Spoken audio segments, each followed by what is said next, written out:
merci parce que tu es là. Et tu nous conduis encore dans ta parole. Nous avons besoin d'être enseignés par toi. Nous avons besoin de recevoir ton conseil. Mais nous avons surtout besoin, Seigneur, après avoir entendu ta parole, nous avons besoin de nous aligner, de nous conformer, en mettant en pratique, Seigneur, ce que tu nous enseignes. Seigneur, merci parce que tu es présent. Et tu nous parles encore ce matin. Et tu nous fais le plus grand bien. Au nom de Jésus, nous avons prié. Amen. Amen, amen. Que le Seigneur nous bénisse. Voilà, donc sans plus tarder, nous allons passer à l'écoute de la parole de Dieu. Nous développons un thème ce mois-ci qui est le thème de la soif de Dieu. Et le pasteur a déjà commencé à nous enseigner au sujet de ce thème. Et nous allons aujourd'hui aborder un aspect. Pour moi, en fait, ce que j'ai senti dans mon cœur, c'était de parler des diverses caractéristiques que l'on peut trouver dans un cœur assoiffé de Dieu. Alléluia. Amen.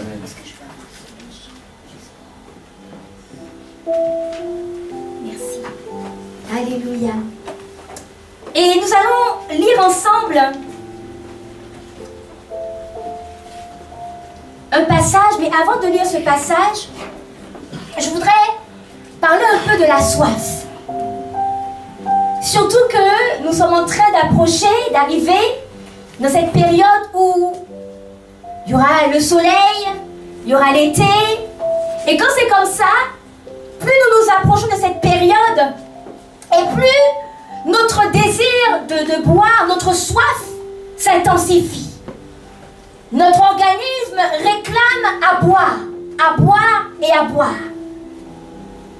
Et alors même qu'on pourrait être tenté par des boissons comme du jus, des choses sucrées, du coca ou autre,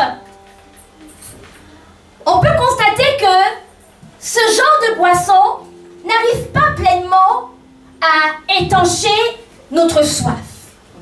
Amen. Amen. Et la seule boisson qui peut pleinement étancher notre soif, c'est l'eau. Alléluia. Amen.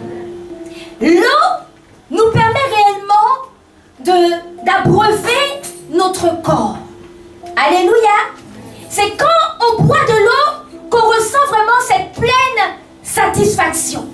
Et bien souvent quand on boit de l'eau, après on dit là le corps est bien satisfait et a bien reçu cet élément vital pour que tous les organes du corps reçoivent la vie. Amen. Amen. Seule l'eau réussit là où toutes les autres boissons échouent. Alléluia. Et la soif que notre corps physique ressent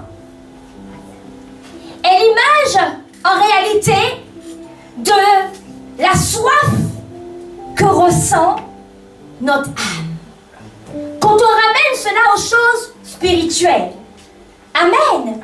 Parce que je nous rappelle, conformément au livre de 1 Thessaloniciens 5, verset 23, que nous ne sommes pas seulement un corps.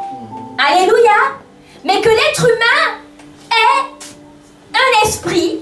Alléluia. Qui a une âme et qui vit dans un corps. Et bien souvent les choses physiques parlent des choses spirituelles. De la même manière que ton corps à un moment réclame à boire, non pas du Coca-Cola ou du café ou autre, mais réclame de l'eau pour avoir pleine satisfaction, ton âme aussi doit avoir une soif. Et les personnes qui ne connaissent pas le Seigneur cherchent parce qu'ils sentent qu'il y a cette soif, il y a un vide. Ce vide, ils veulent le combler. Ils ne connaissent pas le moment pour l'instant, le bon chemin. Ils ne connaissent pas pour le moment celui qui est la vérité. Et ils essaient de combler cette soif par toutes sortes de fausses choses qui amènent bien souvent le corps à la destruction. Amen. Amen.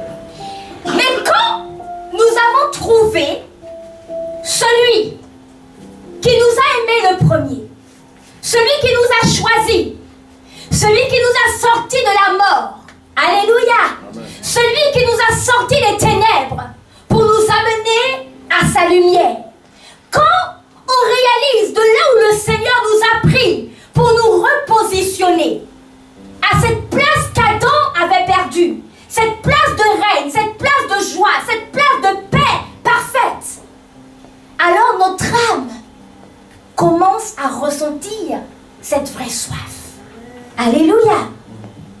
Cette vraie soif qui peut réellement étancher la soif de nos âmes.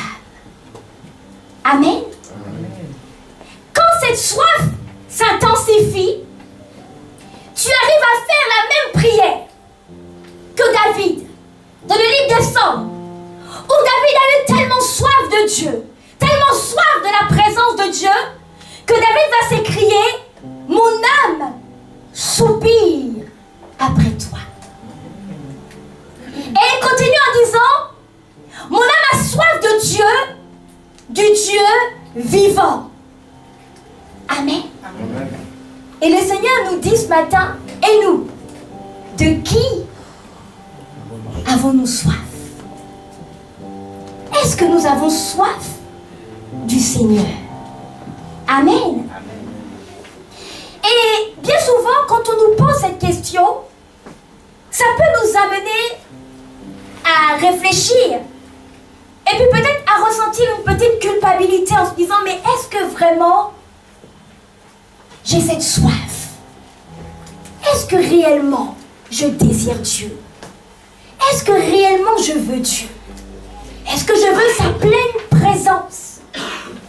Et le Seigneur, alors que moi-même, je me sondais par rapport à cette question, je disais: mais Seigneur, est-ce que réellement j'ai soif de ta présence? Est-ce que réellement c'est toi que je cherche? Est-ce que la soif de ta présence s'intensifie dans mon cœur? Et le Seigneur va me réconforter en me disant que tout est progressif avec Dieu. Alléluia. Quand tu acceptes le Seigneur et que tu es encore jeune dans la foi, c'est vrai qu'il y a cette soif. Mais la soif ne reste pas, elle ne stagne pas. Avec Dieu, nous allons de gloire en gloire. Alléluia. Et vous savez quoi?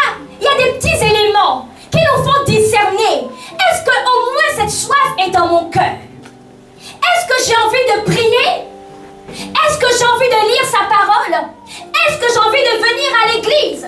Quand tu as ces genres de sentiments dans ton cœur, c'est que la soif, elle est déjà là. Elle est en toi. Alléluia. Et plus nous sommes connectés au bon endroit, plus nous sommes connectés à la bonne fréquence, plus nous gardons vraiment la bonne chaîne, plus la soif de Dieu va s'intensifier. Ça ne vient pas comme ça en un claquement de doigts. Alléluia. Amen. Ça ne vient pas comme qu'on met le lait au micro-ondes pour qu'il chauffe en 1 minute.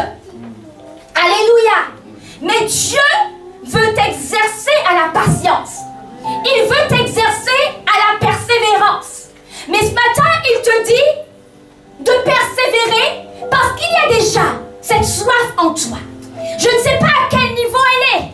Je ne sais pas si tu te contentes peut-être d'une goutte.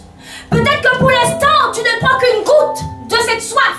Peut-être que pour l'instant, le gobelet n'est pas rempli à moitié. Peut-être que pour l'instant, c'est un verre que tu prends. Mais il est question que cette soif s'intensifie.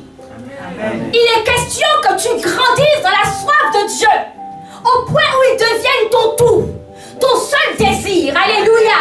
Au point où tu ne sens de paix et de joie que si tu es connecté à sa présence. Amen. Tu peux avoir toutes les grâces que t'apporte la vie. Tu peux avoir de belles choses autour de ta vie. Tu peux avoir une bonne fonction, un bon travail, une bonne femme ou un bon mari, des enfants, une belle maison, de belles choses.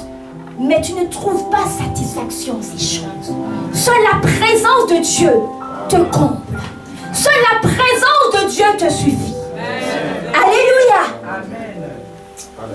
Et il y a certains facteurs plutôt, qui viennent nous révéler quand nous avons dans nos cœurs cette soif de notre Dieu.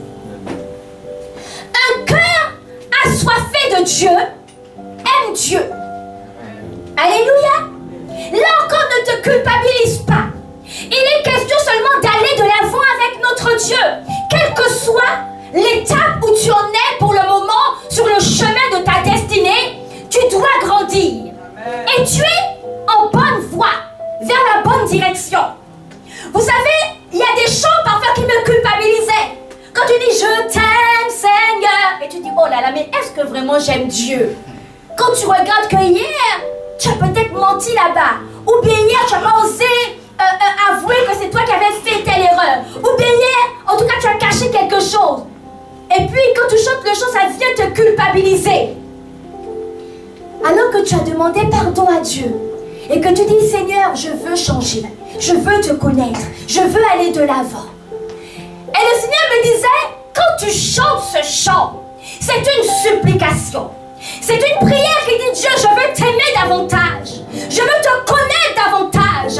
Et quand il y a ce genre de sentiment dans ton cœur, c'est que la soif de Dieu est là. Amen. Alléluia. Un cœur assoiffé de Dieu cherche Dieu par tous les moyens. Tous les moyens. Amen. Amen. Oh, je me rappelle au tout début de ma vie chrétienne, 1 an, 2 ans, après avoir accepté le Seigneur, vous savez, le frère donnait même le témoignage de sa vie vendredi, quelques exemples du zèle qu'on a au début pour le Seigneur, et on devient tellement spirituel qu'on oublie quand même qu'on est sur terre. Amen. Et à un moment tellement, je voulais me concentrer sur la personne de Dieu. Tout, c'était en Dieu. Mes loisirs, en Dieu. La télévision, en Dieu. Je ne regardais pas de films, je regardais que des messages.